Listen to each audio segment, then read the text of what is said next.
Continuando con el resumen de los trials más relevantes de la ESC 2021, soy Sebastián Lenta, residente del Hospital Italiano de La Plata, y hoy vengo a presentarles los resultados del ACST2, un estudio randomizado que comparó el stenting carotidio versus la endarterectomía en pacientes asintomáticos con estenosis carotidia severa. Bien sabemos que la enfermedad carotidia severa predispone al ACV y que al restaurar la permeabilidad este riesgo a largo plazo se reduce. Ensayos aleatorizados previos sugieren cierta similitud en los efectos protectores de ambos procedimientos, tanto el procedimiento percutáneo como el procedimiento quirúrgico, aunque tenían como limitante que los pacientes asintomáticos no se veían bien representados, ya que solo se habían incluido un número limitado de estos.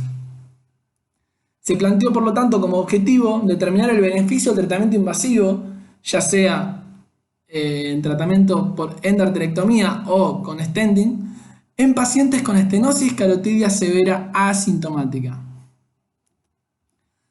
Con respecto a los criterios de inclusión, se incluyeron pacientes con estenosis carotidia severa, sin procedimiento previo, pacientes asintomáticos, que hayan o no tenido un ACV previo, pero que hayan estado sin síntomas en los últimos 6 meses, y pacientes que estén bajo un tratamiento médico óptimo.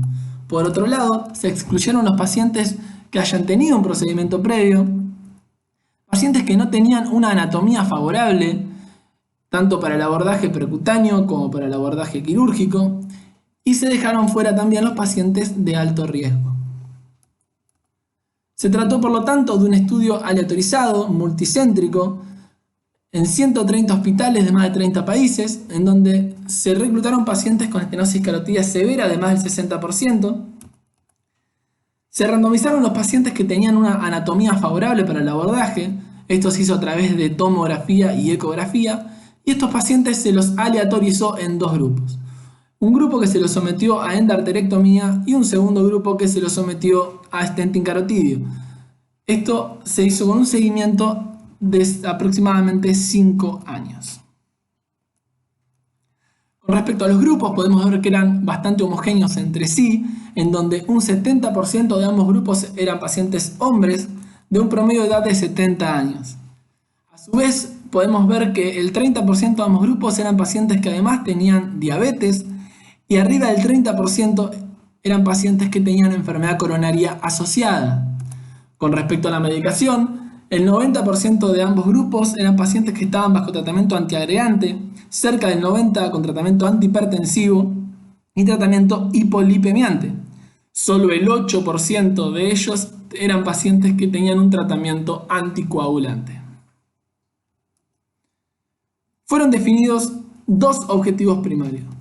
Por un lado, se evaluaron los eventos periprocedimientos, definidos como infarto, ACV o muerte a 30 días después del procedimiento. Por otro lado, se evalúa el ACV incapacitante o mortal no relacionado con el procedimiento, más allá de los 30 días. La incapacidad resultante del ACV se midió a partir del score modificado ranking. Vemos entonces en los resultados a 30 días que no hubo grandes diferencias entre ambos grupos.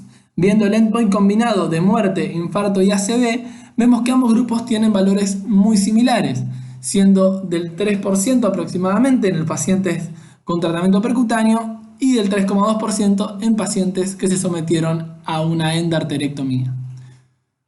Con respecto al seguimiento a 5 años, vemos en las curvas de Kaplan-Meier que no hubo diferencias significativas entre ambos grupos.